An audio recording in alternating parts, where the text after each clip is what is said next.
감사합니다. 고맙습니다. 자, 질의문답 시간 두 번째 시간이에요.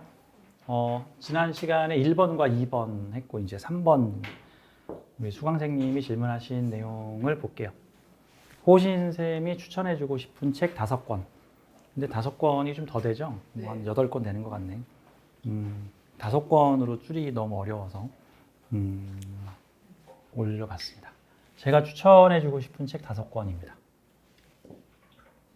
처음이 접하기 좀 쉬운 책인가요? 전부 장르들이 좀 달라요. 소개를 좀 하자면은 H 팩터의 심리학이라는 책은 이제 한국 분이 쓰신 건데, 이게 2년 전인가 3년 전에 나온 책이에요. H 팩터의 심리학.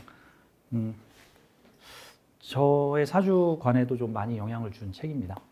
이 H 팩터의 심리학의 주 내용은 이런 거예요. 그러니까 이분은 이제 명리학하고는 전혀 상관이 없는 철저하게 이제 심리학 연구를 하시는 분이시고, 그 중에서도 특히 심리검사 쪽을 많이 연구를 하시는 분이신데, 이제 이 책의 주요 논제는 이겁니다. 심리검사를 통해 그 사람이 좋은 사람인가 나쁜 사람인가를 분류할 수 있는가라는 건데, 모르죠. 사이코패스 검사는 그게 있다고 하던데, 그게 아니고, 이제 그 H팩터 심리학에서는 일반적인 그 심리학을 그 사람의 심리 적성 검사지에서 그 어떤 한 가지 요인을 바꾸게 되면은 그 결과가 모두 180도 바뀐다라는 내용을 얘기를 하고 있는데, 정리를 하자면은 이 심리 검사에 다양한 사람들의 인간 유형이 나오지만 그 사람의 어떤 도덕성적인 요소는 별개의 요소다라는 내용을 가지고 있어서, 그러니까 이분의 요지는 심리 검사를 통해서 좋은 사람, 나쁜 사람은 구분을 할 수 없다.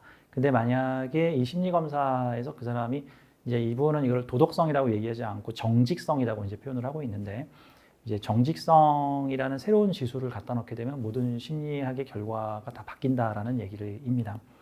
이 부분은 사실 저도 명리를 연구를 하면서 늘 했던 고민이에요. 이게 명리 사주를 보고 이 사람이 착한 사람인지 나쁜 사람인지, 나쁜 놈인지 좋은 놈인지를 구별할 수 있는가라는 게 저한테는 좀 화두이고 명제이고, 아마 명리 공부를 하시는 분들도 그 부분에 대해서 궁금증을 가졌을 거예요. 근데 많은 이제 인터넷이나 유튜브나 책에서 소개되는 명조들이 이 사람은 이러이러한 나쁜 짓을 한 사람이다. 봐라, 사주가 이렇게 흉폭하지 않느냐. 보통 이제 이런 식으로 설명을 하고 있죠. 그러면 과연 그 똑같은 사주를 가진 사람이 다 범죄자고 나쁜 짓을 하는 사람일까? 라는 측면에 대해서 좀 다르게 봐야 되는 거죠. 그러면 한나란 시에 태어난 사람들은 다 살인마고 범죄자고 연쇄살인범이고 그럴까? 강호순하고 똑같은 날 태어난 사람들은 다 연쇄살인마일까? 그거는 아니다라는 거죠. 그래서 이게 심리학적 요소에서 정직성을 별개의 요소로 봐야 된다라는 내용인, 저한테 좀 영향을 많이 줬던 책입니다. 이제 한 2-3번 읽어봤던 내용인 것 같아요. 다음, 이 책은 매우 강력 추천하는 책입니다. 파워 오브 로브.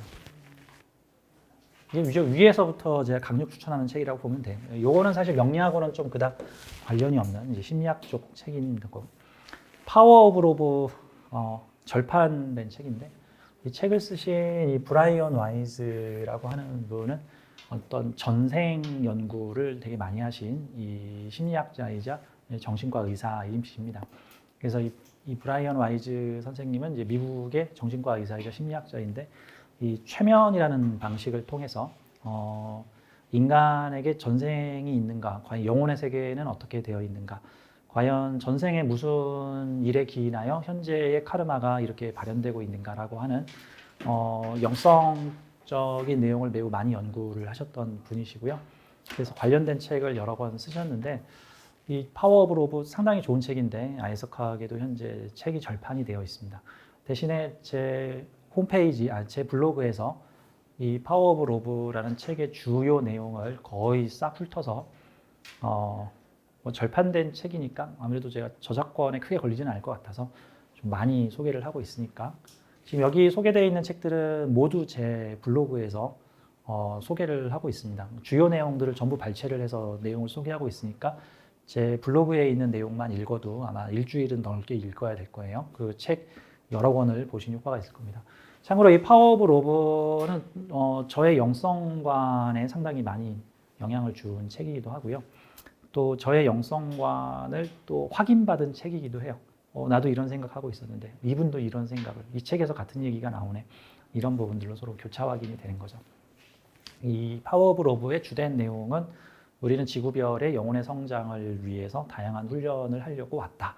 우리가 인생 계획을 짜가지고 왔다라고 제가 강의 시간에 종종 얘기하는 내용이 이분의 책에서도 많이 소개가 되어 있는 내용입니다. 그 절판은 됐지만 알라딘 중고 서점을 통해서 가끔 책이 나오면 구입하실 수도 있을 거예요. 다음 요 세 번째 책은요. 가슴 뛰는 삶을 살아라. 참고로 저는 이 류시화 작가님의 책은 모두 다 강추를 하는 편입니다. 류시화 작가님이 뭐 번역한 책도 있고 직접 쓰신 책도 있고 책을 한 20여 권 정도 내신 것 같은데 이분은 그 지구별 여행자라는 그 인도 여행기를 책으로 남기셔서 그 한 20년 전에 인도 여행 돌풍을 불게끔 한 지구별 위장 직업은 시인이시고 작가시고 본업은 영성가이신 그런 분이십니다. 가슴 뛰는 삶을 살아라라는 책 제목도 참 마음에 드는데요. 이 책은 채널링 책이에요. 채널링 책. 채널링이라는 게 제가 앞전 시간에 여시아문이라고 표현을 했는데 같은 말입니다. 여시아문, 채널링. 어떤 미지의 존재로부터 어떤 메시지를 듣다라고 하는 거죠. 다만 이 채널링은 마냥 이렇게 옹호하면 안 됩니다. 이게 어디서 온 전파인지 모르잖아. 여러분 인터넷에 유튜브에 올라오는 정보를 100% 믿으면 곤란하죠.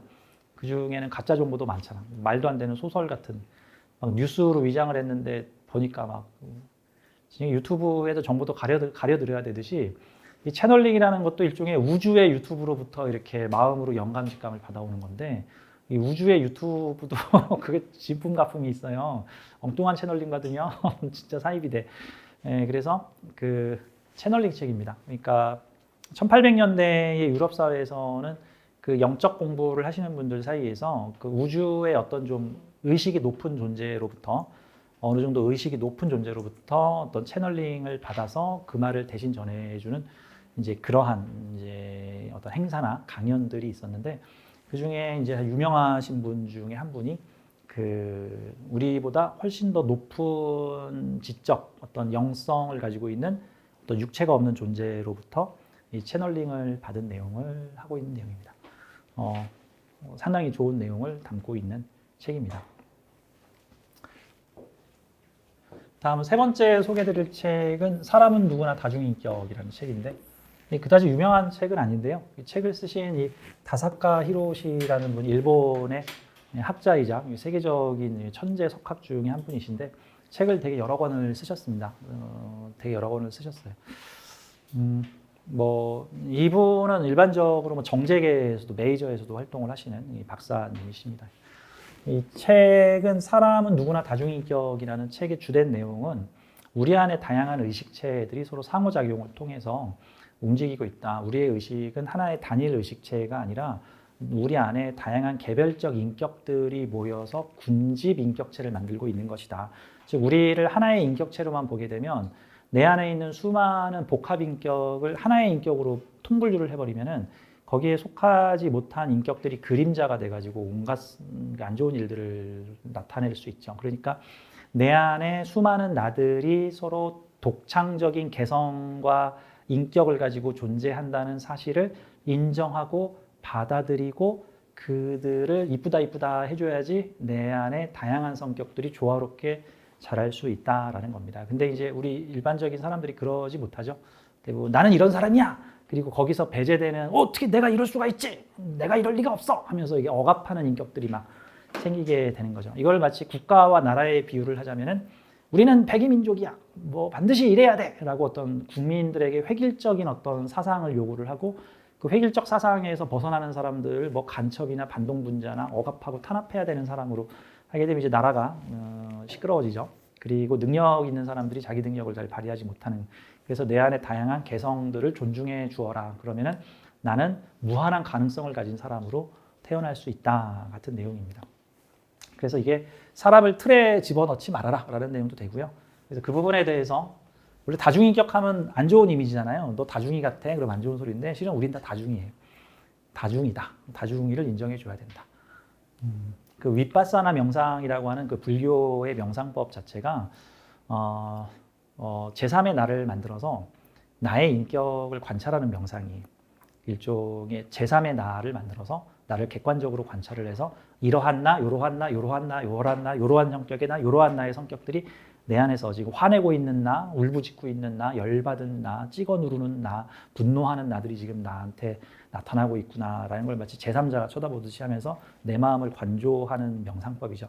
이 모든 것들이 우리 안에 다중인격이 들어있다와 관련된 거고요. 또 이와 관련된 장르의 책들이 많이 있는데 이 사람의 마음을 이해하는데 되게 도움이 됩니다. 특히 이제 명리 상담을 하다 보면요, 제 앞에 이제 손님이 상담을 하러 오신 손님이 한 분 계시는데, 저는 그분도 하나의 인격으로 보지 않고요, 저는 모든 사람을 다중인격으로 봅니다. 그럼 가끔 어떤 고민이 있어서 이거 할까요, 저거 할까요? 이런 고민을 가지고 오신 분은 보통은 내 앞에 물질적으로는 한 명의 사람이 앉아 있지만 영혼적으로는 내 앞에 지금 두세 명 앉아 있습니다. 그래서 이러려는 나와 저러려는 나가 지금 둘 다 나한테 호소를 하고 있죠. 내가 이 편 들어주면 이쪽이 열받아가지고 막 뭐라 그러고요. 그렇다고 저쪽 편을 들어주면 또 이쪽에서 뭐 막 뭐라고. 직장을 다니면서 고시 공부하기가 너무 힘든데 직장을 그만둬야 할까요? 하지만 직장을 그만두면 당장 돈이 없는데 어떡할까요? 그러면 그 사람은 두 사람이 온 거야, 지금. 직장을 다녀야 된다는 나와 직장을 그만두고 시험 공부를 해야 된다는 나 둘이서 지금 싸우다가 저한테 찾아온 겁니다. 앞에 두 사람이 있는 거예요. 또 제3자도 있을 수도 있고. 그래서 직장 그만두고 공부하세요. 그러면 여기서 그러면 당신이 나 먹여 살려줄 거야. 이러고 항의를 하고, 그럼 직장 다니세요. 그러면 내가 평생 똑같은 일만 하고 살아야 돼. 이러고 둘이 막 싸웁니다. 근데 본인은 잘 몰라. 내 안에 지금 여러 명이 있다는 사실을. 자, 이 책도 참고로 보시면 해석하기에도 절판입니다. 중고서적으로 구입하실 수 있고 제 블로그에 상당한 부분의 내용을 소개하고 있습니다. 다음 이 책, 리얼리티 트랜스서핑, 아주 유명한 책이죠.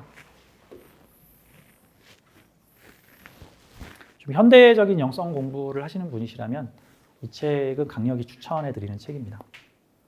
이게 이과생이 쓴 영성책 같은 느낌인데요. 그러니까 문과생이 쓴 영성책보다 이과생들이 쓴 영성책이 좀 더 논리적으로 이 신비적 현상들을 설명을 하고 있습니다. 바딤 젤란드라는 분은 물리학자예요. 정확히 말하면 엄밀히 말하면 물리학자, 과학자입니다. 양자역학 연구하시는 분이시다. 뭐 이렇게 보시면 되는데, 이분이 그 책을 되게 여러 권을 내셨습니다. 리얼리티 트랜스서핑 1, 2, 3, 4, 뭐 트랜스서핑의 비밀 뭐 해가지고 다양한 시리즈의 책들을 여러 권을 내셨는데, 이 시리즈를 한번 보시는 것을 권장합니다. 저의 어떤 영성적 사상도 이분의 어떤 책에서 많은 영향을 좀 받았다라고 볼 수 있죠. 특히 제 블로그에 이제 상담을 신청하시는 분들에게 안내문에 보면은 우리 인간의 미래에는 다양한 가능태의 공간 속에서 존재하고 있다. 우리가 어떻게 미래를 유도하느냐에 따라서 이런 내용들이 사실 리얼리티 트랜스서핑이라는 책에서 소개하고 있는 가능태라고 하는 공간인데, 가능태는 무엇이든지 가능한 다른 차원의 존재가 있다라는 걸 얘기하는 거고, 그 다음에 우리 명리학이나 운명학에서 말하는 팔자를 고친다라는 개념을 이 책에서는 트랜서핑한다라는 말로 표현을 하고 있습니다. 트랜이라는 것은 차원을 서핑, 갈아탄다. 이쪽 파도에서 저쪽 파도로 갈아탄다라는 뜻인데, 이거는 일종의 현대 물리학에서 말하는 다차원 우주 또는 다차원 세계하고도 연관이 돼 있어서 우리의 미래가 하나로만 돼 있는 게 아니라 현재 우리의 미래에는 다양한 가능성으로 존재를 하고 있는데, 내가 어떤 마음가짐과 어떤 에너지를 가지고 있느냐에 따라서 3번 미래로 갈 수도 있고 5번 미래로 갈 수 있고 6번 미래로 갈 수 있는데, 내가 변하지 않는다면은 나는 현재 추세로 보자면 그냥 3번 미래로 쭉 가서 불행해질 것이다.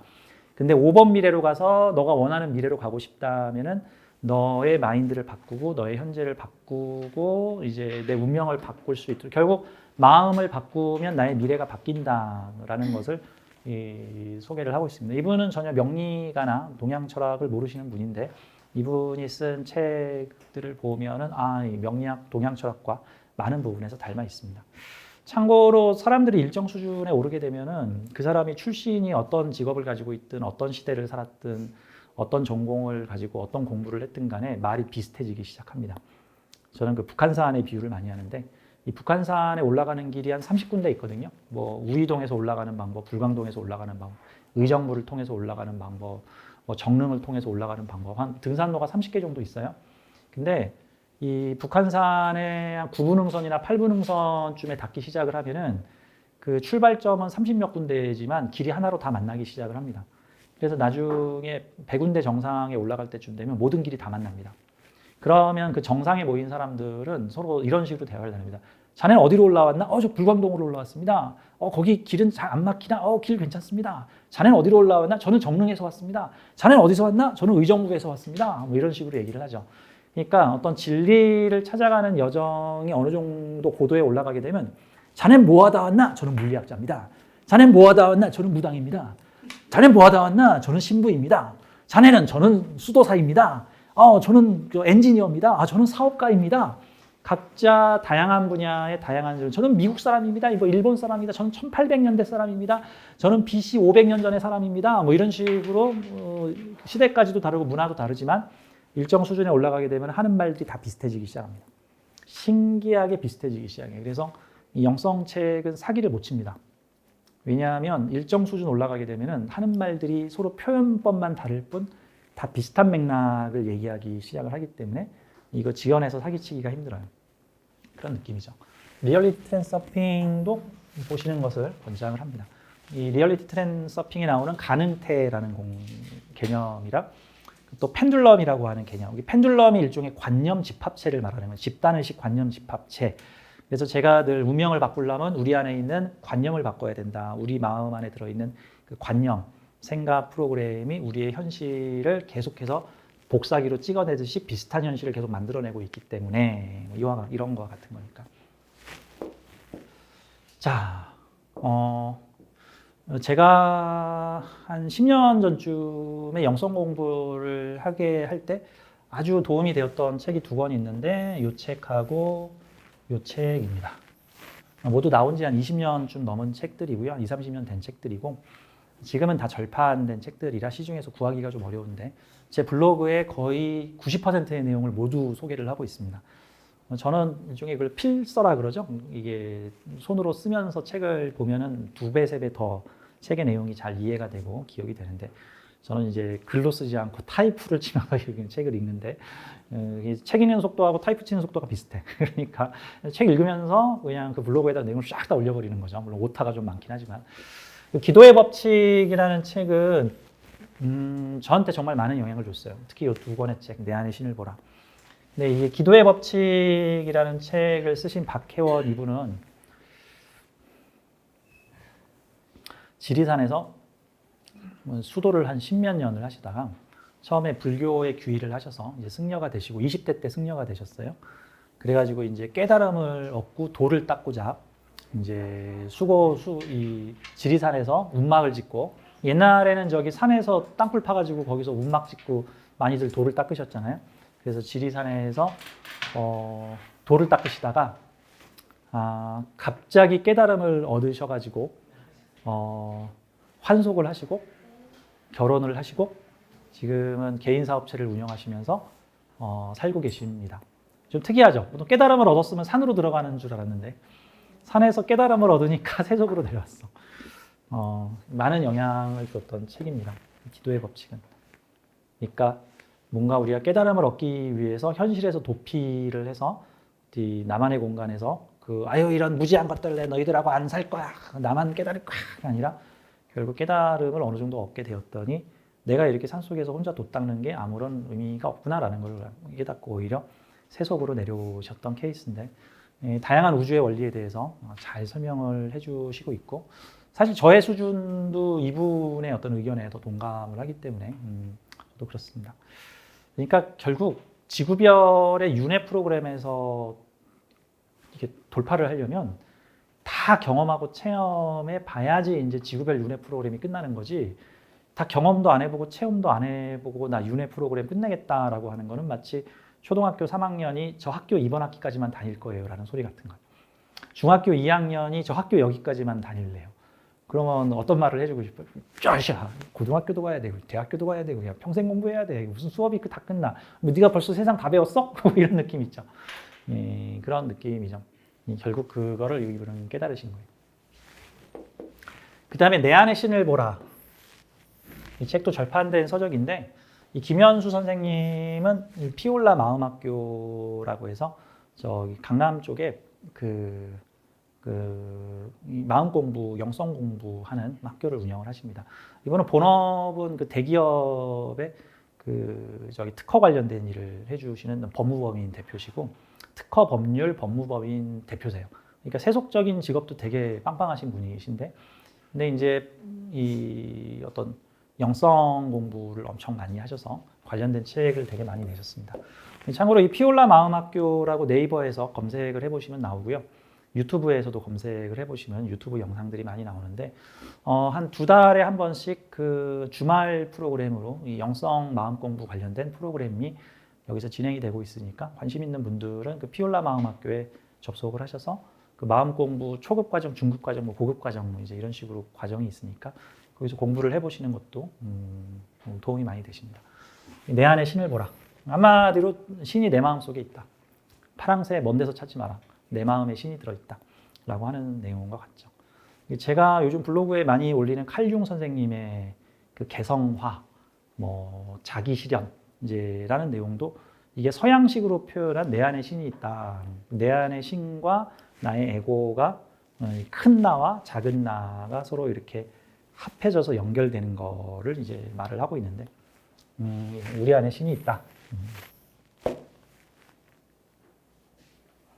이 책도 제 블로그에서 보실 수 있습니다.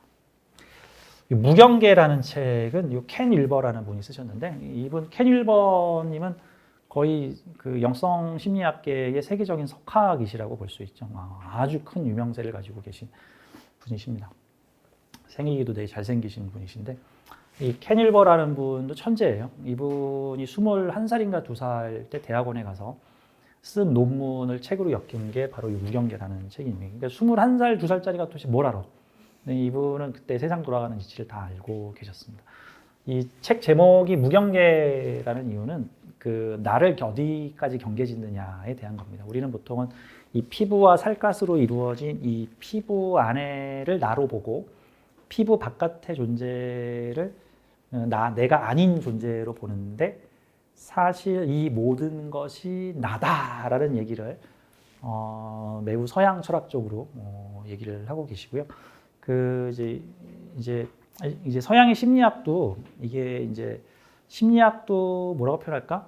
이 동양의 도교적 요소나 동양적 신비주의 요소와 이렇게 많이 접근해 있는 분들이 계세요. 대표적으로 칼융 선생님이시죠.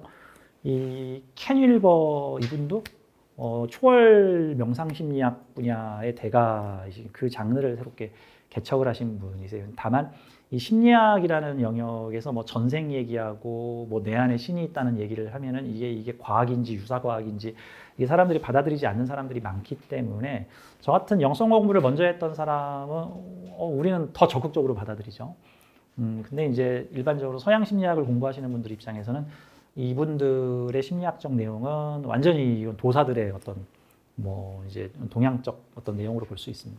근데 이 책도 상당히 영성계에서는 매우 유명한 책입니다. 나의 경계를 어디까지 경계를 져서 나라고 보느냐 하는 요소입니다. 그 다음에 이 밑에 있는 책 의식혁명, 정말 유명한 책이고요. 이 데이비스 호킨스 박사님도 이제 미국의 정신과 의사신데 지금은 돌아가셨어요. 1970년, 80년, 90년대에 수많은 영성계의 심리학과 관련된 책을 내셨고, 이분이 이제 유명한 내용이 그 영혼의 성장 지수, 그래서 의식 성장 지도라는 것을 만들어서, 저도 강의 시간에 종종 얘기하는 그 의식 성장에 대한 분류를 좀 체계적으로 하셔서 이 성장 지수를 1부터 1000까지 이렇게 분류를 하고, 그 중에서 우리가 의식 성장을 할 때 넘어야 되는 목표를 의식 지수 200으로 딱 잡아서 200 이하를 일명 사주적으로 치면 자기 팔자, 개 팔자 만드는 의식으로 보는 거고, 200 이상을 자기 팔자, 상 팔자로 만드는 의식으로 보는 분입니다. 그래서 의식혁명이라는 책을 쓰셨고, 이외에도 다양한 책들을 시리즈로 많이 내셨습니다. 다음에 이분도 아주 유명하신 분이시죠? 마이클 뉴턴 박사님. 이 마이클 뉴턴 박사하고 브라이언 와이스, 이분 두 분이 좀 비슷한 분야를 연구를 하신 분이십니다. 전생 윤회에 대해서 그 서양의 과학자, 이분도 정신과 의사예요. 심리학자이자 정신과 의사신데, 이분은 그 최면이라고 하는 방식을 써서, 이분도 마찬가지죠. 이분도 마찬가지고 최면이라고 하는 방식을 써서 그 환자들에게 일어나는 그 다양한 현상들의 원인이 이번 현세에서 있는 게 아니라 전생에서 기인한 원인들이라는 것을 밝혀내고 그래서 어떤 최면을 통한 어떤 전생치유법들을 만드신 데 큰 공헌을 하셨고요. 이 마이클 뉴턴 박사님이 책을 되게 많이 쓰셨어요. 그래서 이것도 영혼들의 여행, 뭐 영혼들의 시간, 뭐 영혼들의 운명 해가지고 책을 한 10권 가까이 쓰셨는데 책의 내용들이 주로 다 전생과 관련된 내용이신. 그 질문해 보니까 뭐 전생하고 뭐 지금 우리의 삶이 연관이 있습니까? 라고 질문하신 게 있던데 이 책들을 보십시오. 그러면 상당히 큰 도움이 되실 겁니다. 다만 이 전생론은 이따가 좀 잠깐 좀 얘기를 하겠지만 이게 낮은 수준에서 관찰을 할 때는 모든 상황을 인과응보라는 관계로 보거든요. 인과인데 사실 전생은 인과응보라는 관계로 우리 눈에 보이기는 하지만 그 인과응보를 유발한 것 자체도 다 계획된 거라고 봐야 돼요. 그러니까 내가 어떤 삶에서 누구 사람을 한 30명을 죽였고, 특히 막 이게 뭐 뼈를 이렇게 막 부러뜨려서 막 죽였고, 뭐 눈, 코, 입을 잘랐고, 뭐 잔인한 일을 했어. 그랬더니 그 다음 생에 막 뼈가 막 부러지는 막 질병을 가지고 막 손발이 뒤틀리면서 막 힘들게 살면서 액땜을 하고 있다. 이제 그런 걸 보고 너가 전생에 나쁜 짓을 해서 이번 생에 그런 병을 얻은 것이다. 이제 이런 식으로 해석을 하는 부분에 있어서 매우 큰 주의가 필요하다라는 겁니다. 왜냐하면은 그건 역시도 모두 계획된 것이기 때문에 이런 삶을 살면 그 다음 삶에서 이렇게 될 거를 다 알고 있으면서도 그 계획을 짰다라는 거예요. 이제 뭐 그런 차원으로 봐야 되는 거니까. 아무튼 이게 전생윤회와 관련해서 이 마이클 뉴턴 박사님이 쓴 책이 전 세계적으로 상당한 센세이션을 불러일으켰습니다. 한국에서는 박진여 선생님이 쓰신 책들이 또 많이 있죠.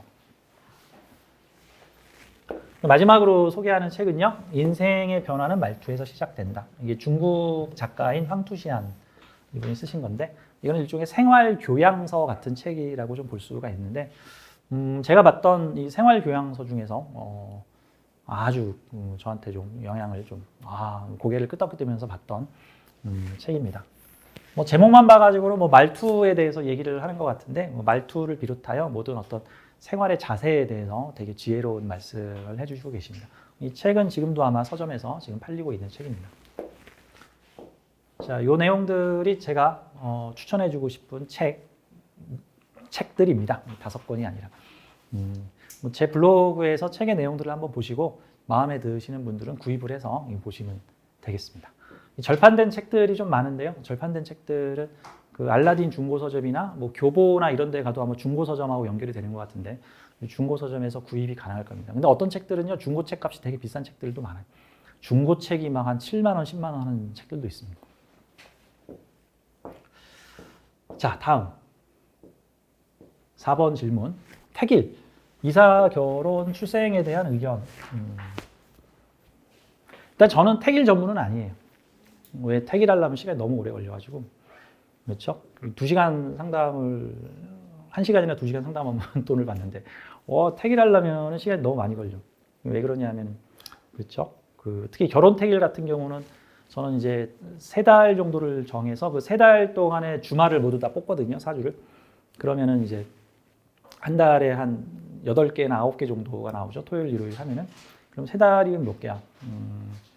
한 25개, 26개의 사주를 딱 뽑아가지고 2커플의 사주를 우선 뽑아야 되고 2커플에게 모두 도움이 되는 기운이 주어지는 이제 운을 이제 뽑아야 되니까 시간이 되게 많이 걸리죠. 그러니까 뭐 차라리 그 시간에 상담 3명을 하는 게 낫지. 뭐 그런 식이긴 해요. 근데 일단 택일에 대한 제 의견은요. 택일 효과 있다입니다. 왜 그러냐면 우주에 존재하는 모든 것에는 다 운명이 있다고 저는 생각을 해요. 우주에 존재하는. 그것이 사물도 가능하고 동물도 가능하고 그런 거죠. 그러니까 무슨 회사를 창립한다 그러면 창립 기념일을 며칠로 할 것이냐. 그게 그 회사의 생일이죠. 그 회사 태어난 날. 뭐 그런 것도 있고 그 둘이 함께 하기 시작한 날 이렇게 이제 뭐 결혼 등록을 하거나 함께 사는 날 뭐 여러 가지 영향이 있겠는데 그 사주를 보면은 대략 그 운명을 좀 따라갈 수 있다. 특히 강아지 고양이도 태어난 날을 알면은 이 강아지 고양이의 운명에 대해서 얘가 좀 안 칼지겠구나. 얘는 좀 순하겠구나. 얘는 편히 먹고 살겠구나. 뭐 이런 등등을 좀 사주로 볼 수 있다라는 그런 개념입니다. 다만 저는 개인적으로 출생 택일은 존중하지만 저는 그냥 개인적으로 안 하고 있습니다. 모르죠. 호진쌤이 아주 가난해져가지고 돈이 급해지면 아마 출생태기를 할지도 모르겠는데, 왜냐면 질문이 의뢰가 자주 들어오거든요. 출생태기를. 근데 이름 지어줘요? 출생태기를 해요? 이제 두 개는 안 합니다라고 저는 하고 있어요. 왜 그러냐면 출생태기에 대해서 제 내면의 마음에서는 이런 게 있어요. 야, 하늘이 하는 일에 괜히 간섭해가지고 하늘이 하는 일 복잡하게 만들지 마라. 뭐 저는 그런 개념이니까. 그냥 그거는 운명에 내어맡김을 하는 게 낫지 않을까라는 생각이 듭니다. 출생탱이를 이제 명리계에서 인정하는 분도 있고 인정하지 않는 분도 있어요. 그러니까 제왕절개를 통해서 인위적으로 아이를 태어나게, 원하는 달에 태어나게 하는 경우에는 사주가 안 맞는다라고 주장하시는 분이 일부 있기는 한데, 저는 뭐 인위적으로 뭐 제왕절개를 했든 안 했든 저는 사주는 유효하다고 보는 입장입니다. 이제 그 이유는 그 출생태기를 해서 그날의 아이를 낳아야지 뭐 분만 유도제를 쓰든지 뭐 제왕절개를 하든지 그런 경우에 그렇게 해서 태어날 확률이 제가 알기로는 50%가 안 되는 걸로 알고 있어요. 사람들마다 좀 의견이 다르던데 좀 보수적으로 보는 분들은 80%가 안 된다. 그 정한 날에 못 태어난다 그러고, 좀 많이 보시는 분들은 한 50% 정도는 그날 못. 이게 왜 그러냐면 뭐 예를 들어서 뭐 11월 20일 날 뭐 5시에 태어나시고 했는데 만약에 한 일주일 전쯤에 배 아프면 어떡할 거야? 뭐 배가 아파버리면 나야지. 그걸 갖다가 뭐 일주일 동안 참을 거야? 어쩔 거야? 그리고 또 몇 시에 애를 낳아야 되는데 또 의사 선생님이 지금 바빠가지고 한두 시간 있다가 또 애가 태어날 수도 있고, 그날 병원에 좀 문제가 생겨가지고 다른 병원 가서 뭐 원하지 않는 시간에 날 수도 있는 거니까, 결국 내가 태기를 했는데 그 태길날 딱 맞춰서 아이가 태어날 확률이 뭐 한 30~40% 정도라고 본다면 그건 이제 허락이 된 거고, 이제 만약에 태어나고자 하는 날에 안 태어났으면은 그 날짜가 허락이 안 된 거고, 그러면 하늘에 더 큰 뜻이 있나 보다, 뭐 이렇게 생각하면 되겠죠. 그다음에 또 하나, 이 출생태기일과 관련해서 저는 이런 생각을 가져요. 이게 사주를 어떻게 짜주든 간에 다 장단점이 있거든요. 완벽한 사주라는 게 존재하지 않아. 이게 완벽한 사주를 어떻게 존재하지 않아. 그러면 어떤 사주든 간에 이런 문제가 있고 저런 문제가 생기고 이런 장점이 있고 저런 장점이 있기 때문에, 그러니까 만약에 좀 완벽한 사주를 원한다? 완벽한 사주는 존재하지 않기 때문에. 그렇다고 또 마냥 좋은 사주, 그래도 뭐 장점이 많은 사주를 뽑는다? 그것도 되게 주관적이야. 그것도 되게 주관적이죠. 그래서 나는 사람들을 100% 만족시킬 수 있는 사주라는 건 존재하지 않죠. 사람이 마음을 내려놔야지 만족할 수 있는 거니까. 그래서 저는 나중에 시비에 안 걸리려고 저는 출산태기를 하지 않고 있습니다. 근데 이제 뭐 결혼태기일이나 이사태기일은 뭐 가능하다라고 저는 봅니다. 이사태기일은. 모든 존재에는 운명이 있다라는 저는 그런 입장으로 봅니다. 다만 너무 그 날짜에 연연해서 반드시 이날 이사를 가야 됩니다. 반드시 이날 서류 등록을 해야 됩니다. 굳이 그렇게 그 비중을 높게 두지 마세요. 굳이 그렇게 높게 둘 필요 없어. 그냥 받아들이고 순응하고 그냥 순리적으로 흘러가면 되지 않겠나 싶어요. 이거는 꼭 무슨 우리 인생을 자동조종으로 운전해주는 존재가 있거든요. 쉽게 말해서 지금 내가 보조석에 탔는데 내 옆에 운전 베테랑이 지금 운전을 해주고 있어. 나는 지금 그 차에 올라탄 거야. 근데 이제 내가 그 운전에 좀 간섭을 하고 싶은 거야. 그래서 야, 지하차도. 야, 쟤 추월해. 야, 오른쪽. 야, 저기 차세요. 뭐 이렇게 이제 옆에 앉아가지고 운전에 간섭을 하는 거죠. 이제 우리가 출산태기를 하겠다, 이사태기를 하겠다, 뭐 동쪽이 좋아요, 남쪽이 좋아요, 뭐 해가지고 가겠다. 이제 이런 것들이 뭐 동업자를 사주 봐가지고 얘를 자르겠다, 뭐 이런 등등이 사실 그 운명 자동조종한테 간섭을 하는 거잖아. 근데 내가 과연 간섭한 것이 그 운전 전문가보다 내가 더 뛰어날까? 그거에 대해서는 좀 퀘스천이란 말이죠. 그거 어떤 느낌이에요? 운전할 줄 모르고 잔소리만 하는 사람이 옆에서 운전 잘하는 사람 옆에서 잔소리하면 그 잔소리 할수록 운전이 안 좋아져. 잔소리 할수록 운이 안 좋아질 수 있다고. 그냥 믿고 어느 정도 내어 맡기는 정도. 근데 너무 차가 시궁창으로만 가고 있어. 야, 그냥 아스팔트 도로로 좀 가면 안 될까? 나 시궁창 멀미 난다. 뭐 이 정도 얘기는 해줄 수 있겠지. 그럴 수는 있겠지만 너무 시시콜콜 운전에 관여 안 하는 게 낫지 않을까라는 저는 그러니까 웬만한 건 그냥 내어 맡김을 하고 정말 중요하다고 생각되는 부분에 있어서만 힘을 모아가지고 강력하게 의사를 표명해줘. 그래서 하루에 나한테 30개의 주문을 넣는 사람이 있어. 그러면 이제 야, 제발 다 끊어 하겠죠. 근데 3일에 한 번 공손하게 부탁을 하는 사람이 있어. 그럼 그런 건 들어주고 싶겠죠. 근데 하루에 30개를 막 부탁을 하면서 일이 잘못되면은 지가 주문을 잘못 넣은 건데 그거 가지고 맨날 막 불평불만을 하면 야, 앞으로 제가 우리한테 요청하는 거 다 끊어버려. 뭐 이럴 수 있다는 거죠. 이게 차라리 그렇죠. 일주일에 한 번씩 공손하게 그리고 그 결과에 대해서 경험이 받아들이겠습니다. 라는 마음을 가져야 우리의 운명을 운전해주는 수호신이 저는 그런 수호신을 이제 스케줄 매니저라고 부르는데 스케줄 매니저가 뭐예요? 경험해야 될 걸 경험하게 해주는 사람이라는 뜻이죠. 알아서 운전 잘해주고 있다. 저는 그런 생각입니다. 자, 6번. 5번이군요. 호신샘의 영적 여정의 과정. 아유, 되게 쑥스러운 질문이 들어왔네. 언제 어떻게 깨달음을 얻었는지. 제가 깨달음을 얻었다 그러면 큰일 나요. 호신샘의 영적 여정의 과정. 그냥 신비 체험 정도로 보자면은 그런 것 같아요. 그러니까 제가 명리 공부 제가 종종 했던 얘기인데 제가 초창기에 명리 강의를 할 때 그 얘기했죠. 제가 강의한 내용의 동영상을 받아서 제가 명리 공부를 했어요. 저도 이해가 안 됐어. 내가 명리 공부를 하고 하면서 이제 강의 때 강의를 하고 상담 시간에 상담을 했는데 그 손님 가고 나면은 다시 모르겠어, 사주를. 그리고 강의 때도 제가 강의 교재도 막 뭔가에 영감을 받아서 강의 교재 막 다 만들고 막 강의를 했단 말이죠. 근데 또 강의 시간 끝나고 나면 또 제가 이렇게 반쯤 바보가 된단 말이죠. 이제 그래서 동영상을 보면서 막 내가 숨도 안 쉬고 쉬지 않고 막 문장을 막 사주에 대해서 설명하는 걸 보고 와, 이 사람 누구야? 사주를 이렇게 잘 풀어. 근데 그게 나란 말이지. 그러니까 도대체 이 강의할 때 강의한 애는 누구야 도대체?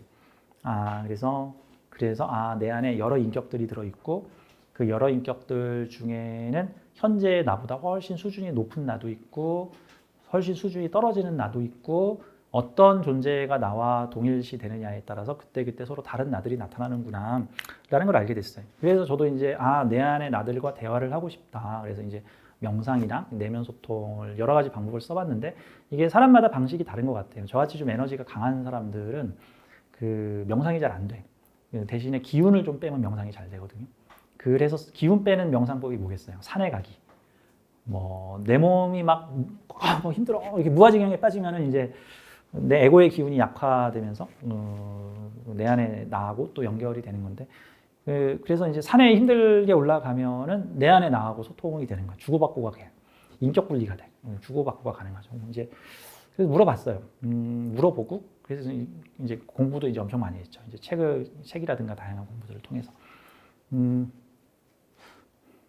그래서 물어봤어. 그 강의한 나는 누굽니까? 그랬더니 미래의 너야. 그래서 지금 나를 이끌어주고 있는 나는 누굽니까?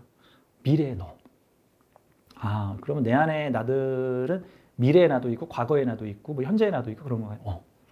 맨날 옛날 생각하면서 막 이렇게 분노에 치미는 사람이죠. 그때 나를 이혼한 그놈 그때 내 재산을 빼돌린 누구. 이게 늘 과거의 나하고 싸우고 있는 모습이에요. 과거의 내가 나하고 연관을 맺는 거죠. 미래의 나는요. 내가 어떤 판단을 내려서 그 길을 가게 되면은 그 길로 인해서 생기게 된 5년 후, 10년 후, 20년 후가 있는데 그 길을 통해서 만나게 되는 미래의 5년 후에나 10년 후에나 20년 후에 나가 이미 존재를 하게 돼요. 그들이 나를 도와줄 수 있습니다. 그래서 제가 종종 얘기하는 여러분들이 명리가의 길로 들어섰어 하고 마음을 먹으면은 미래의 명리에 달통하게 된 명리를 알게 된 여러분들의 미래의 자아가 여러분들을 도와줄 것이다 라고 얘기를 하는 거죠. 저는 그 경험이 되게 컸던 것 같아요. 호신샘의 영적 여정의 과정. 언제 어떻게 깨달음을 얻었는지. 글쎄, 저는 어릴 때부터 4차원 소리를 하도 많이 들어가지고 그냥 저는 당연히 그런 줄 알고 어릴 때부터 친구들이나 만나는 사람들한테 얘기를 했는데 사람들이 나를 막 슬슬 피하거나 나를 이상한 사람으로 막 보거나 특히 예전에 사업을 할 때도 이제 사업을 하면서 만나게 된 여러 사장들, 사업하면서 만나게 된 모임들이 있는데 이제 좀 친해졌다 싶으면 제가 되게 숙기가 없어서 말을 잘 못하다가 이제 좀 친해지면 그때 가서 이제 속마음을 털어놓게 되는데 이제 그래서 막 그 사람들이 뭐 자기 옛날 얘기를 쭉 하다 보면 제가 그걸 영성적으로 풀어주거든요. 그게 이런 전생이 있었을 거고 너가 이런 일을 했기 때문에 뭐가 도와줬을 거고 이런 얘기를 하다 보면 이게 무당인가? 그런 걸 알지? 이제 이런 얘기를 해서 그래서 제가 일반인들하고는 딱 입을 막아버리거든요. 그러니까 뭐라고 표현할까? 어디서 알게 됐는가? 그냥 알게 됐다? 뭐 그런 느낌? 다만 뭐 책이나 어떤 동영상을 통해서 그걸 확인받았다. 꼭 그런 느낌? 저는 그런 느낌이에요.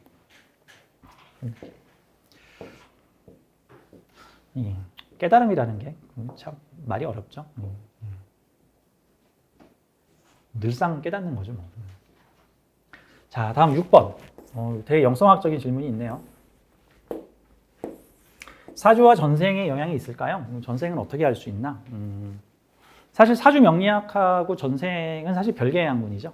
맞아요. 이게 별개의 학문이에요. 그러다 보니까 사주로 전생을 본다라는 측면에 대해서는 좀 주의가 좀 필요한 요소입니다. 다만 저는 개인적으로 연주하고 월주를 전생의 나라는 개념으로도 많이 대입을 해서 봅니다. 그래서 연주와 월주의 편관이 강한 형태에서 일주와 시주에 있는 비경겁제들을 치는 경우에는 그 편관이 내가 전생에 큰 권력을 가져서 사람들에게 이래라 저래라 했을 때의 기운이 현재 나에게 이어지고 있다라는 식으로 저는 해석을 하기는 해요. 좀 이런 얘기를 좀 해볼게요. 그 사람의 운명은 크게 한 3가지의 영향을 받는다고 저는 생각을 해요. 첫 번째 영혼이짱 계획, 두 번째 영혼의 성숙도, 세 번째가 카르마. 카르마 하면 이제 전생도 패키지로 들어가는 거죠. 이제 카르마적인 요소, 이 3가지가 영향을 미친다고 봅니다. 근데 3가지는 서로 별개이기 때문에 사주하고 연관성이 없어요. 사주는 이 영혼이 짠 계획이라는 개념에서 포함이 되죠. 그러니까 나 이번 생에서 이런 경험과 체험을 해보고 싶어라고 이번 지구별 체험에 일정표를 짜가지고 온 게 사주라고 본다면, 다음에 영혼의 성숙도라는 개념은 내가 지금 중학생 영혼이냐, 고등학생 영혼이냐, 뭐 초등학생 영혼이냐, 대학생 영혼이냐 정도로 봐야 되는 거죠. 그러니까 내가 마치 이번 지구별의 운명 체험 계획을 되게 좀 어렵고 난이도가 높은 계획을 짜가지고 왔는데, 내가 그러한 난이도 높은 인생을 감당하고 견뎌낼 수 있는 충분하게 성숙되고 숙련이 된 영혼이냐, 아니면 지금 처음 경험하는 것이냐, 아니면 전에 백날 해봤던 경험이냐에 따라서 되게 어렵고 힘든 일인데도 어찌어찌 무난하게 끌고 가는 사람이 있는가 하면은, 조금만 어려운 일이어도 오메나 죽네, 오메나 미치겠네, 오메나 돌아버리겠네 하면서 이리 걸리고 저리 걸리고 이리 엉키고 저리 엉키고 뭐 하는 어떤 그런 느낌? 이게 이제 영혼 성숙도라는 개념으로 보는 거고, 대신에 이제 그런 거죠. 이제 초등생이 중학교 과정에 수업을 들으러 왔으면 이제 죽어라고 쫓아가야 되겠죠. 힘들죠. 근데 시험 보면 열심히 공부해도 점수가 잘 안 나올 가능성이 높겠죠. 근데 같은 시험을 봤는데 누구는 공부 별로 하지도 않는데 막 100점씩 나오는 애들이 있죠. 그 뭐야, 고등학생 영혼이 지금 중학교 과정 같이 공부하고 있는 거야. 뭐 가끔 그 얄미운 사람들 있잖아요. 뭐 연습도 안 했는데 가서 뭐 1000대 1의 오디션에 합격을 했다는 둥, 뭐 이런 사람들. 나 한국말로 수업하는 것도 못 알아듣겠는데 외국 가서 유학 가서 수석을 했다는 둥, 뭐 이런 분들. 이런 분들은 되게 관련된 훈련을 여러 번 한 영혼들일 가능성이 있다. 영혼 성숙도의 개념. 다만 영혼 성숙도하고 사주는 별개이기 때문에 사주만 보고 영혼 성숙도가 높다 낮다라고 말하기는 어렵다. 그거는 그 사람의 삶 전체를 봐야 되지 않겠는가. 근데 이것도 함부로 평가하는 것은 0.5만에 빠질 수가 있어서 매우 주의가 필요하다. 아, 쟤는 영혼이 어린 것 같아. 이런 소리는 절대 주의를 해야 돼요. 저도 가끔씩 실수를 해서 뜨끔뜨끔 하는데 늘 주의를 하고 있습니다. 이 영혼의 성숙은 어떻게 보면 서로 이게 원인 것 같아요. 원. 이게 높고 이게 낮은 게 아니라 이렇게 원이라는 건 처음과 끝이 없죠. 계속 이렇게 원을 돌면서 이게 상승하는 저는 그런 느낌으로 봐요. 영혼 성숙도하고 세 번째가 카르마. 이 카르마는 당연히 전생과 인연을 맺고 있는 거겠죠. 저는 사실 모든 인연법은 다 카르마와 연관이 있다고 생각을 해요. 모든 인연법. 그러니까 이 자리에 우리가 모여 있는 것도 대단한 인연이죠. 집에 있는 가족들과의 인연, 특히 부모 자식, 배우자, 이거는 거의 100% 카르마에 의해서 인연법이 만들어집니다. 사실 우리가 사주를 통해서 이제 인연법 사주로 배우잖아요. 그래서 뭐 2개의 사주를 놓고 궁합을 이렇게 보잖아요. 이제 주로 많이 보는 게 뭐 일지가 합이되나, 뭐 연지가 합이되나, 월지가 합이되나, 시지가 합이되나, 이제 주로 이제 합력이나 축력을 가지고 이제 이 궁합을 보는데, 사실 그 궁합법이 영향을 미치는 건 제가 봤을 때는 한 5% 10% 미만이라고 저는 생각을 해요. 다만 그 정도라도 허용이 돼 있어서 그냥 다행이다라고 이제 우리가 5% 10%의 영향을 보는 건데, 저는 90% 이상, 사실 거의 100%는 만나야 할 사람을 만난 거라고 저는 봅니다.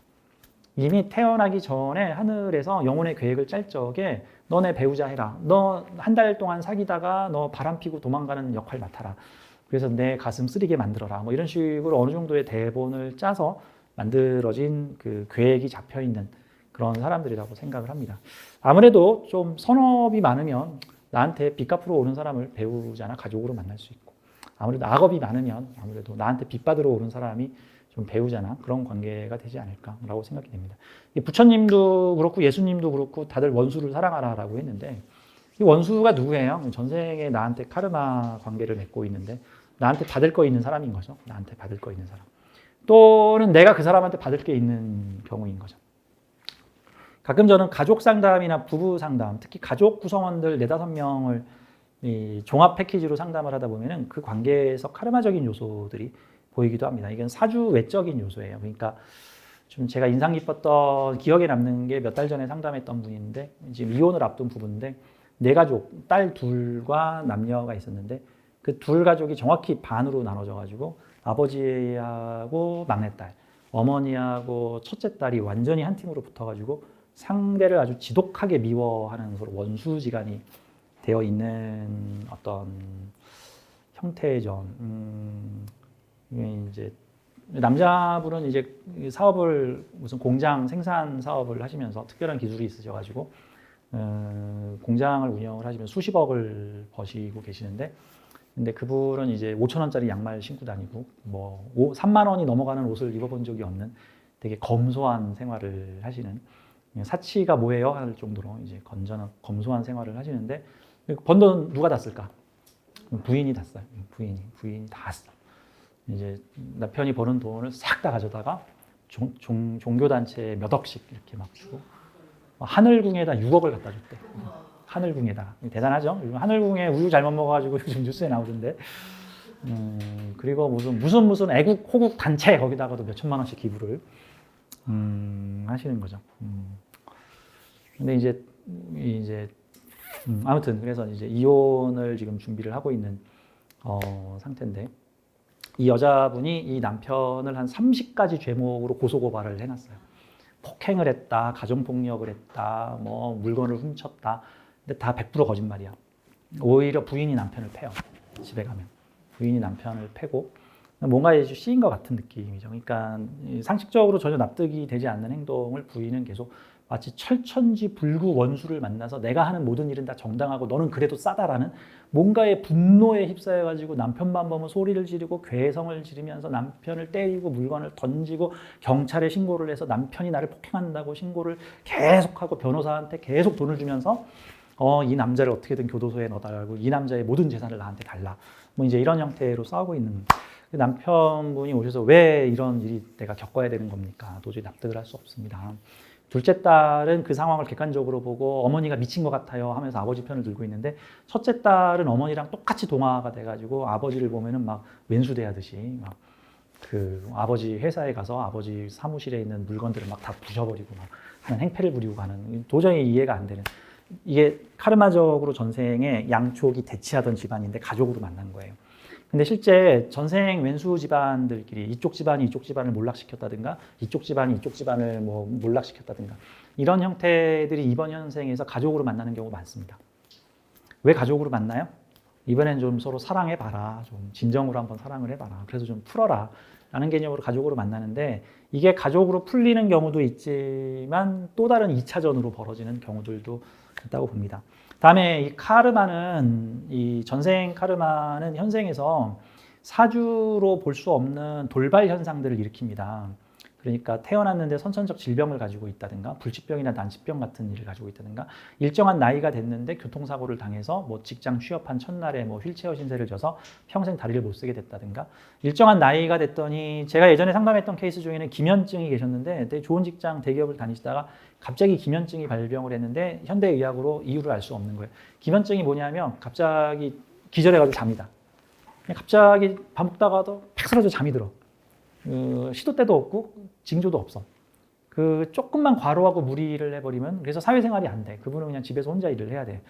그런 거 같은 경우들이 대부분 어떤 질병으로 나타난다든가 무슨 납득할 수 없는 사고 같은 경우는 전생 카르마와 연관이 있다고 봅니다. 다만 우리가 그거를 해결하는 건 좀 어렵다라고 생각해요. 이거는 우리 인간에게 허용된 건 아니라고 생각합니다. 그래서 사람의 사주를 보러 오시는 분들 중에는 이게 정말 사주적 문제로 보러 왔는지 영원성 속도적인 문제인지 특히 이제 카르마나 이런 인연관계에서 큰 문제가 생겨서 오는 경우들 이제 그 이혼하시려는 그 남자분도 집안에서 정말 이상한 일을 겪고 있는 분도 그 가족 사주를 다 보면서 이게 지금 사주 문제입니까? 라고 나한테 물어봤는데 저 같은 경우는 이건 지금 사주적 문제가 아니라 카르마적 문제가 지금 강하게 걸려 있어서 두 왼수 집안까지 만났다라는 식으로 얘기를 적당히 손해 보시고 과도하게 보복하지 마시고 헤어지십시오.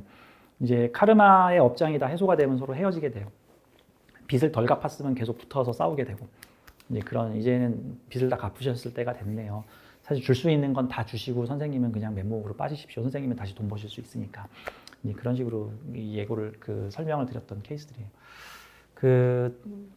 전생은 어떻게 알 수 있습니까? 라고 물어보셨는데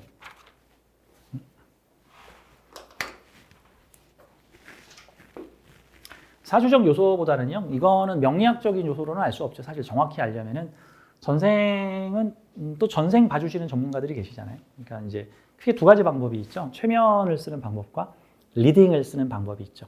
근데 이제 최면을 쓰는 방법에서 최면은 이게 최면 걸리시는 분이 있고 최면 잘 안 걸리시는 분이 좀 있어요. 예, 개인차가 좀 있고. 리딩 같은 경우에는 굳이 최면에 안 걸리고 리딩하는 사람이 이게 당사자 앞에서 이렇게 명상을 통해서 마음에서 끌어오죠. 일종의 우주 아카식 레코드에 접속을 해서 그 사람의 기록을 이제 열람해서 보는 이번 현재 벌어진 사건에 대해서 보는 내용이라고 볼 수 있습니다. 다만 우리 전생에 대해서 좀 이런 얘기를 할게요. 이제 낮은 차원의 영성에서 이제 초급 차원의 영성에서는 전생에 내가 누구였다, 그 전생에서 내가 누구였다, 그 전생에서 내가 누구였다 이제 이렇게 얘기를 하잖아요. 근데 이게 이제 초급 수준에서의 영성에서의 얘기고 이제 중고급 수준으로 넘어가면은요, 전생은 모든 영혼이 공유하고 있는 공통적인 요소라고 볼 수 있어요. 전생은 모든 영혼이 공유하고 있는 겁니다.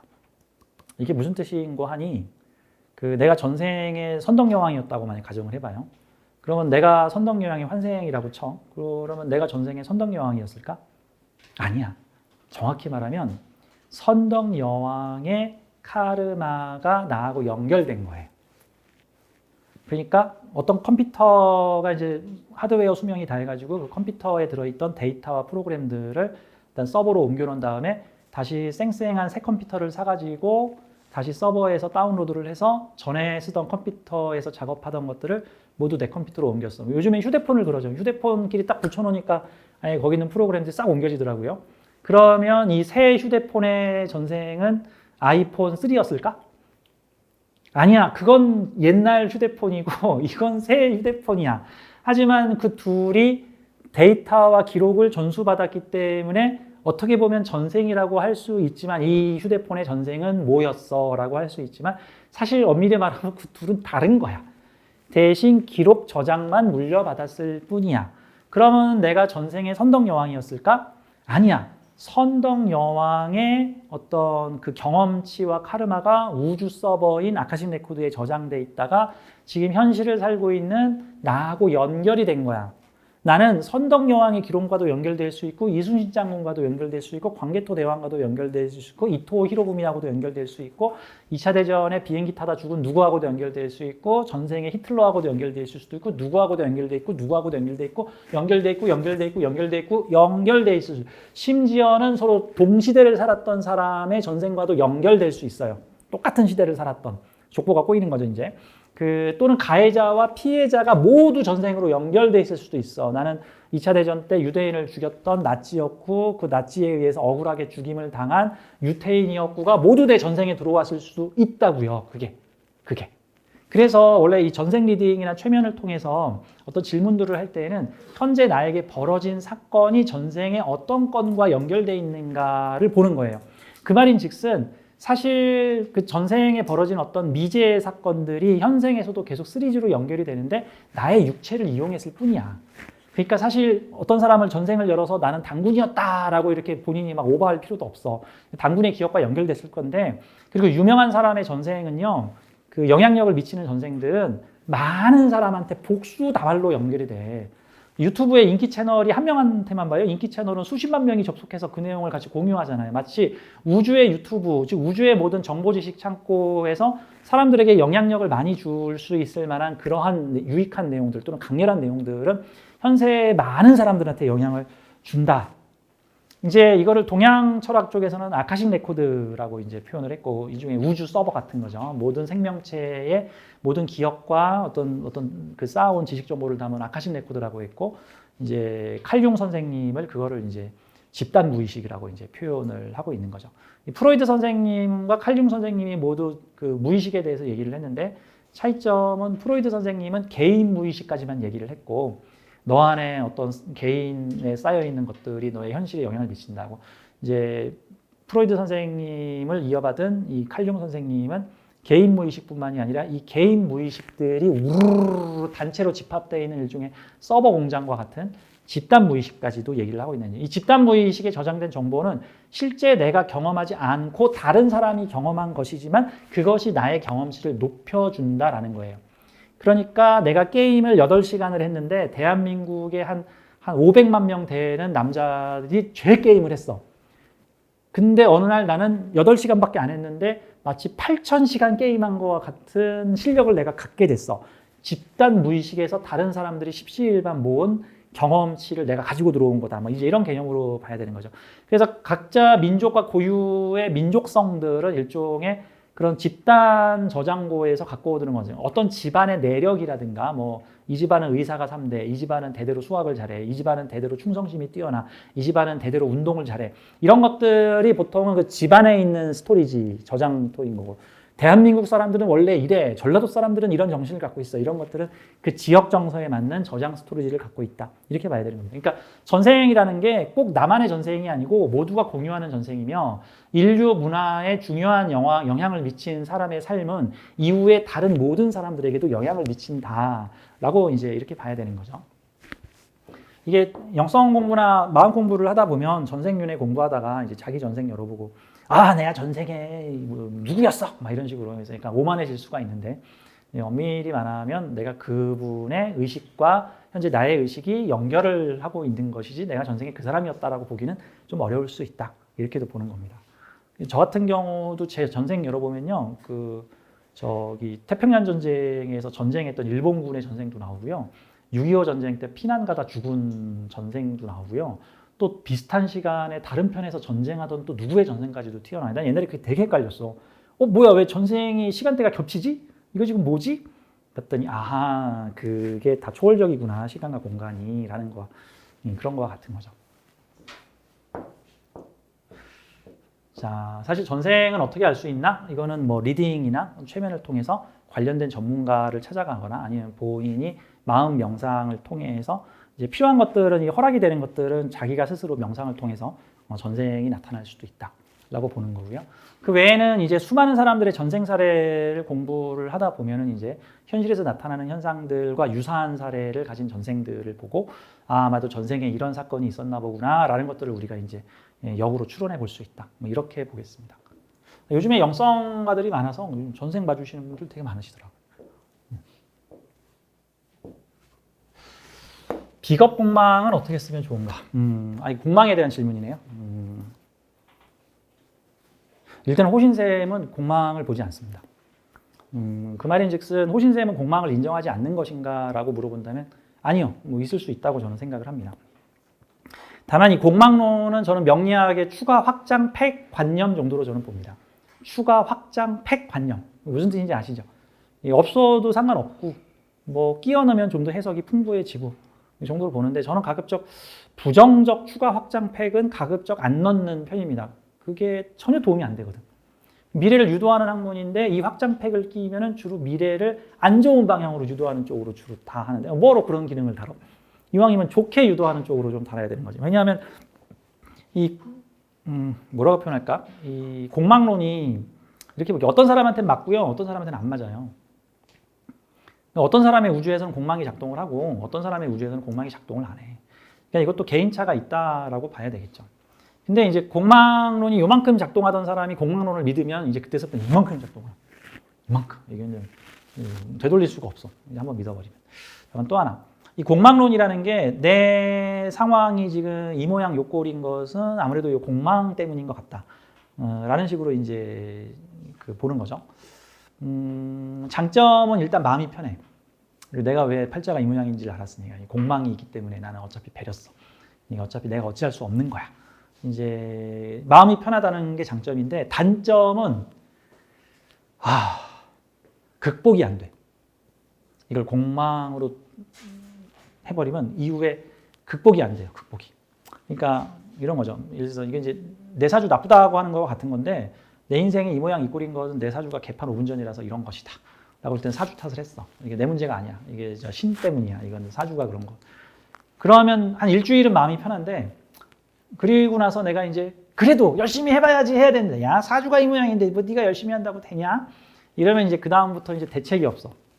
한 번 관념으로 나를 제한해 버렸기 때문에 공망이나 사주가 나빠서 내 인생이 이 모양 이 꼴이다라고 규정을 해버리면은 내가 다시 태어나는 방법밖에 없잖아. 사주를 바꾸려면.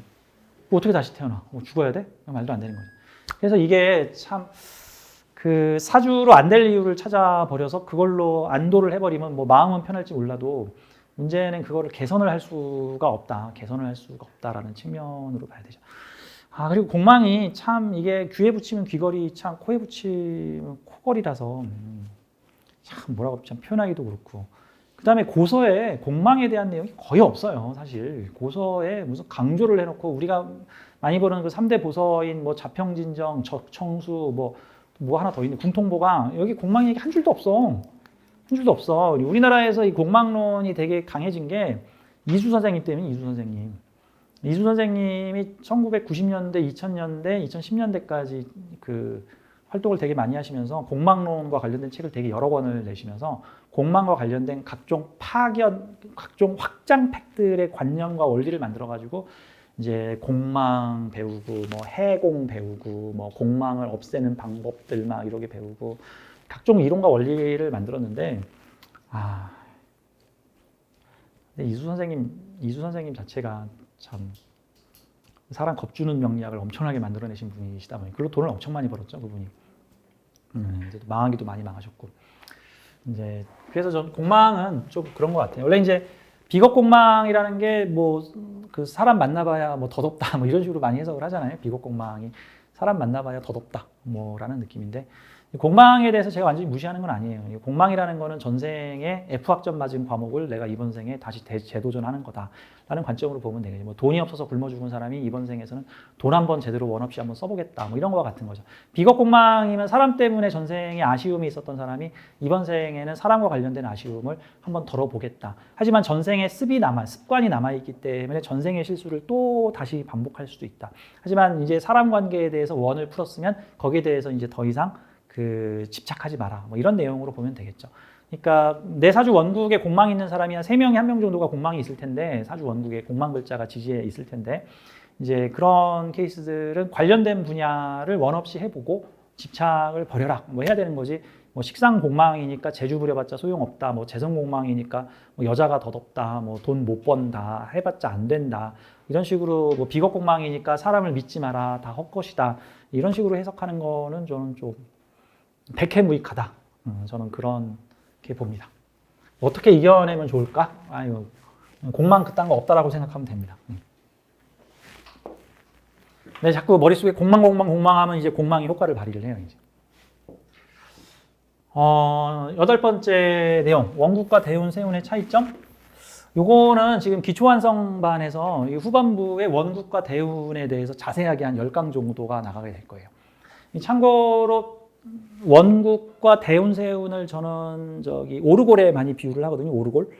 오르골 알죠? 띵동 땡동 띵동 땡동 뭐 소리 나는 거. 그 오리골에 보면은 그 오르골은 어떻게 생겼냐면 이렇게 생긴 원통에 이렇게 막 홈이 이렇게 파져 있고, 이 원통이 뺑글뺑글 돌다가 여기 보면은 이렇게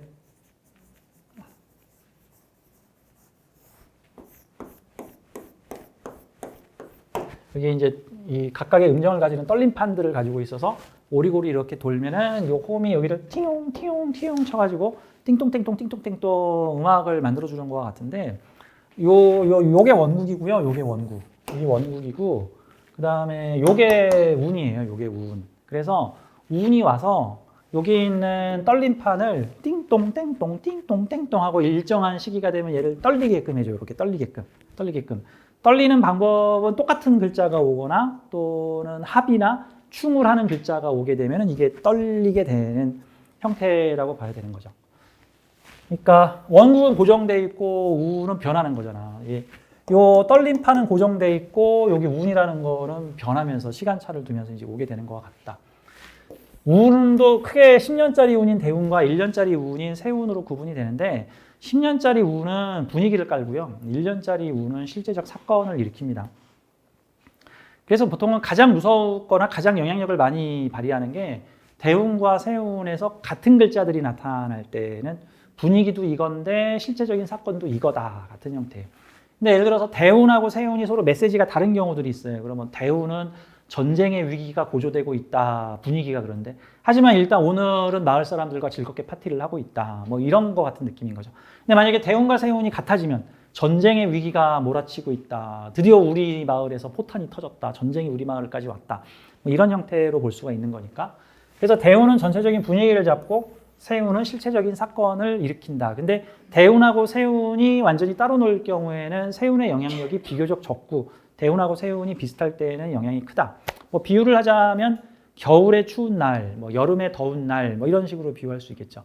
여름이나 겨울이라는 거는 전체 배경을 말하는 거고 그 중에서 추운 날, 더운 날 같은 거죠. 여름에 추운 날, 여름에 추워봤자 뭐 영상 10도겠죠. 근데 겨울에 추운 날, 겨울에 추운 날이면 영하 30도야. 얼어 죽는 수가 생기죠. 그러니까 여름에 추운 날과 겨울에 추운 날은 세운은 같아도 그게 어떤 대운에서 작동하는 세운이냐에 따라서 여름에 추운 날과 겨울에 추운 날은 큰 차이가 나는 거죠. 그러니까 뭐 그런 식으로 봐죠. 세운에서 막 평관이 오든가 나를 힘들게 하는 글자가 오더라도 대운이 그 세운의 영향력을 크게 발휘할 수 없는 환경이면은 그 기운이 많이 상쇄가 돼서 온다. 그러니까 세운에서는 여름인데 대운이 겨울이다. 그러면은 뭐 그게 겨울에 더운 날이죠. 뭐 겨울에 더운 날. 뭐 그런 식으로 보면 되는 거죠.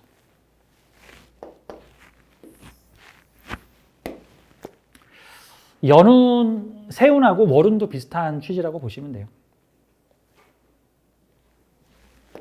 다음 9번. 생수와 성수를 활용한 명리해석법. 이거는 제가 모르겠습니다. 죄송합니다. 저도 한번 공부를 해볼게요. 근데 다만 제가 명리를 처음 배우던 시절엔 이 오행별로 숫자들이 있거든요. 뭐 38목, 뭐 1육수 이런 식으로 숫자 50토 뭐 이런 식으로 숫자가 있죠. 그래서 그걸 가지고 뭐 사주에 토운이 왔더니 뭐 10년 만에 무슨 사건이 벌어지더라.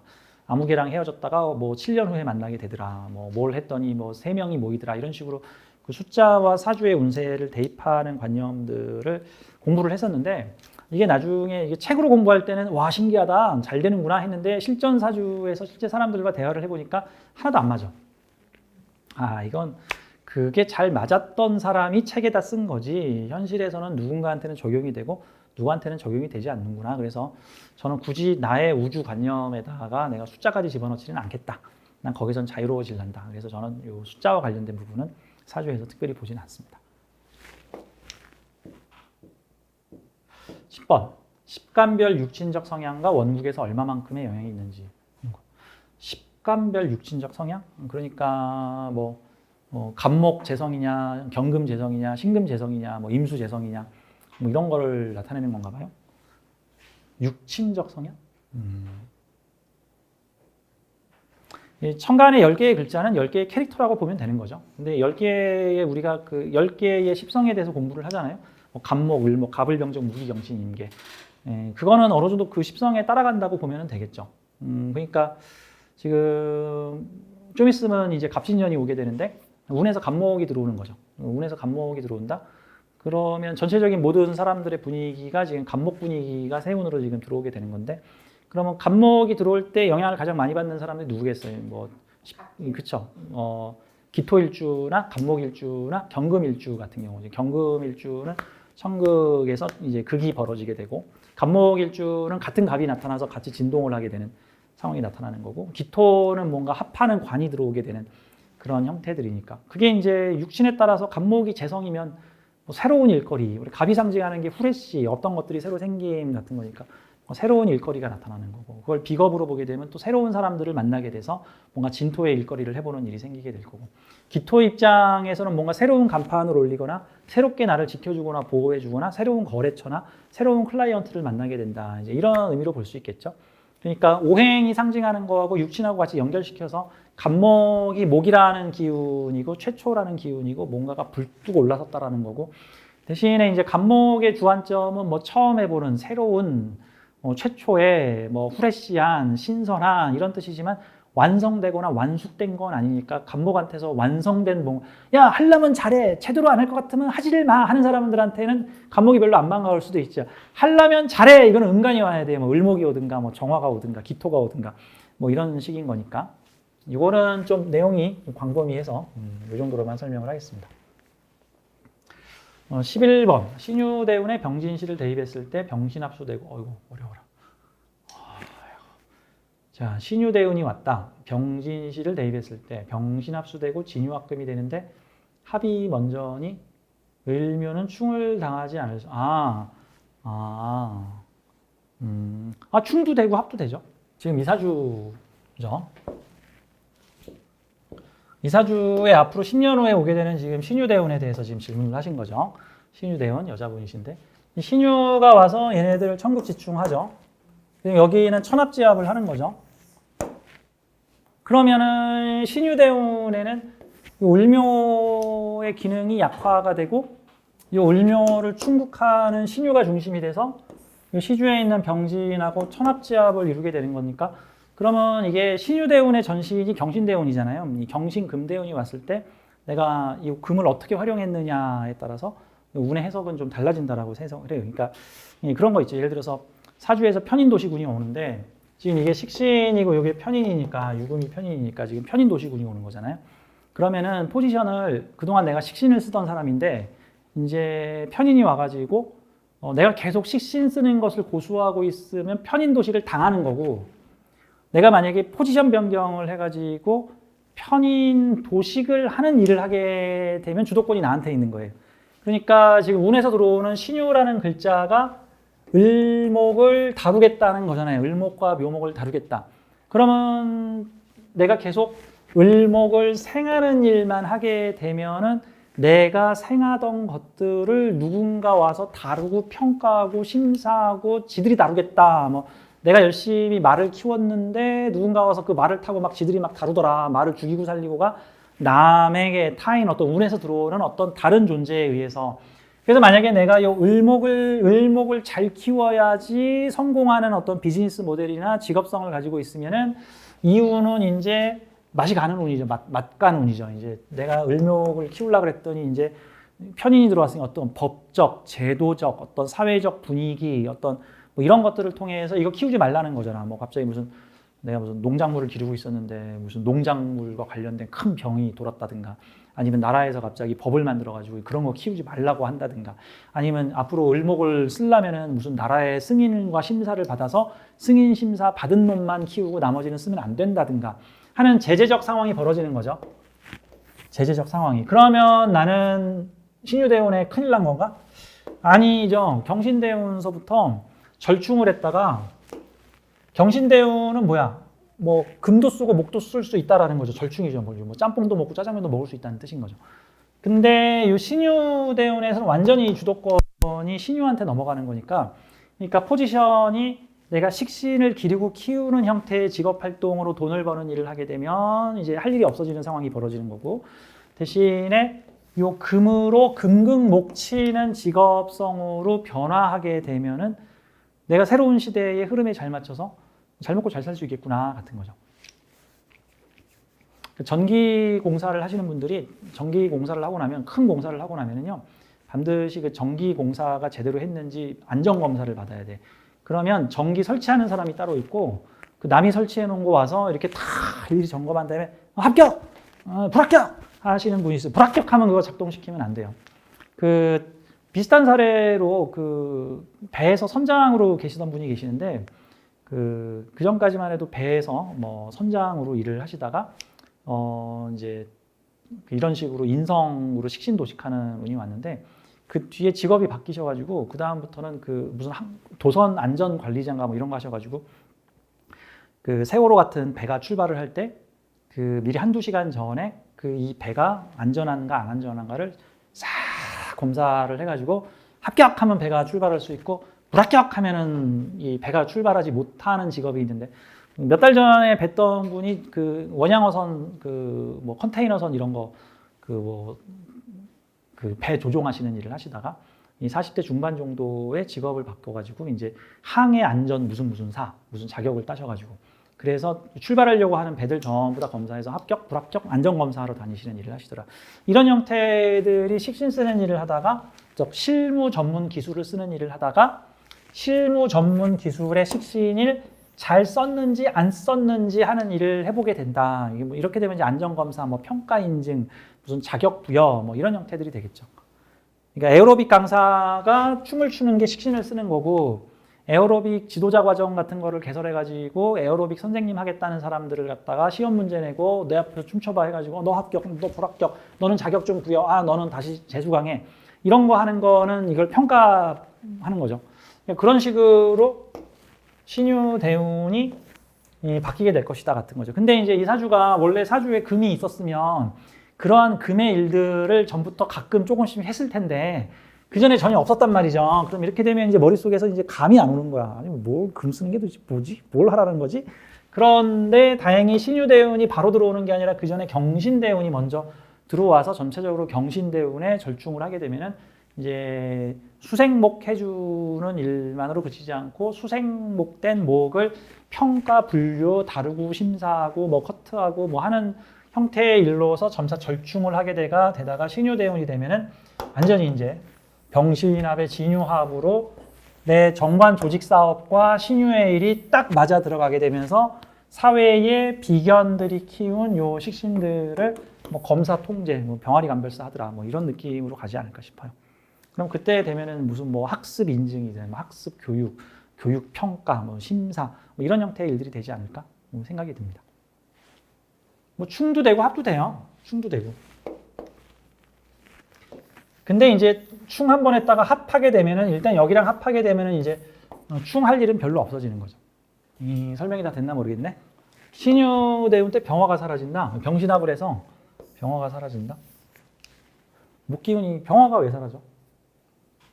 병화는 병화고 병화하고 신금이 합쳐져 가지고 수를 추구한다 정도로 봐야죠. 수를 추구한다. 없어진다가 아니라 추구한다.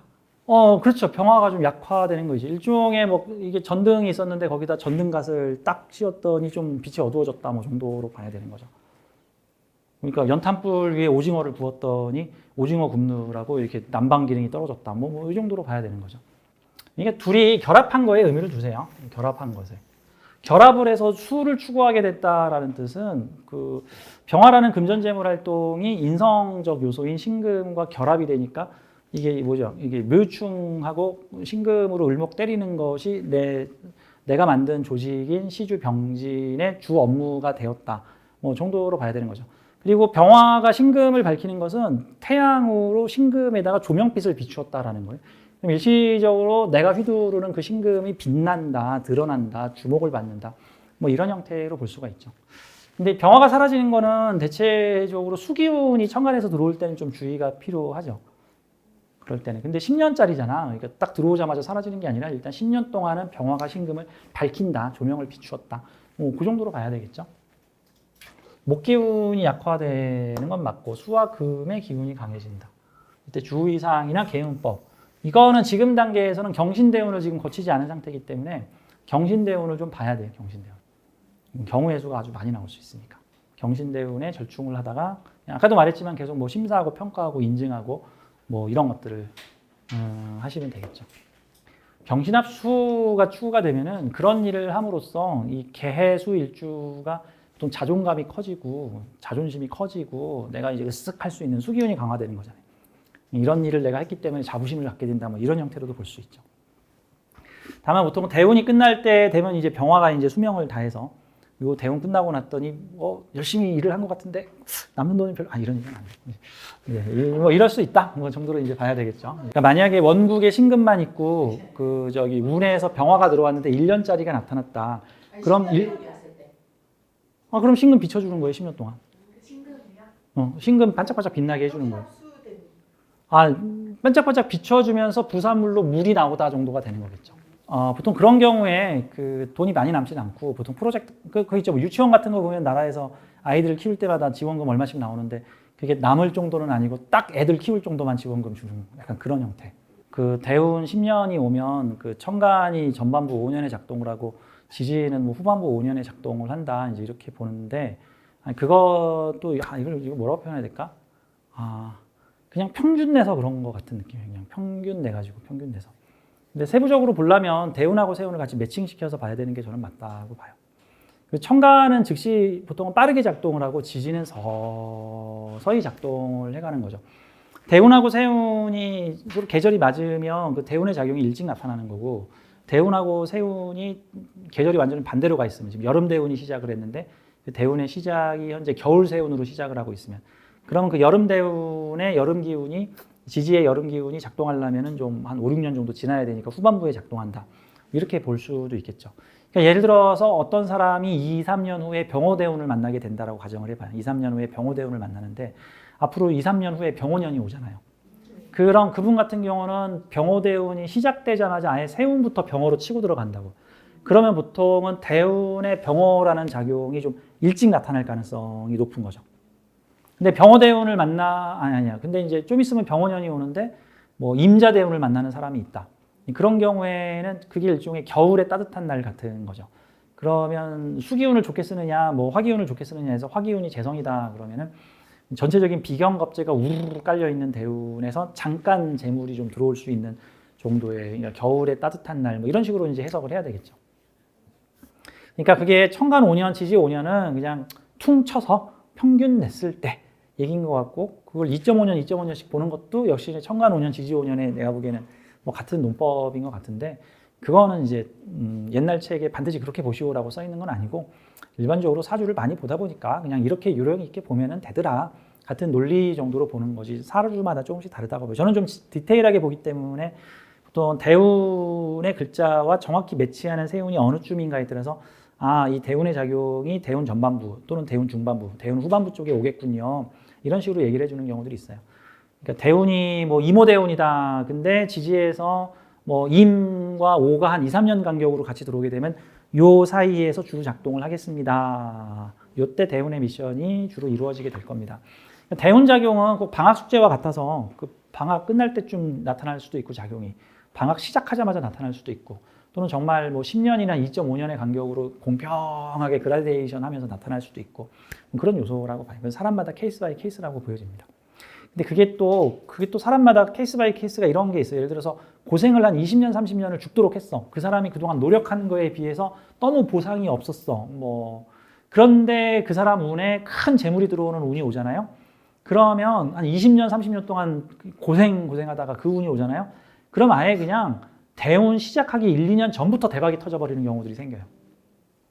마치 밀어놨던 거를 한꺼번에 막 쏟아져 주듯이. 뭐 약간 그런 느낌? 근데 이제 대운에서 받을 기운을 그 전에 미리 다 받아놓은 사람들은 대운이 와도 뭐 별 차이가 없는 경우들도 보고 그건 사람마다 케이스 바이 케이스인 것 같아요. 자, 감사합니다. 크리스마스 잘 보내셨죠? 새해 복 많이 받으시고 1월 2일은 쉬었다가 1월 9일에 이제 뵙도록 하겠네요. 감사합니다. 네.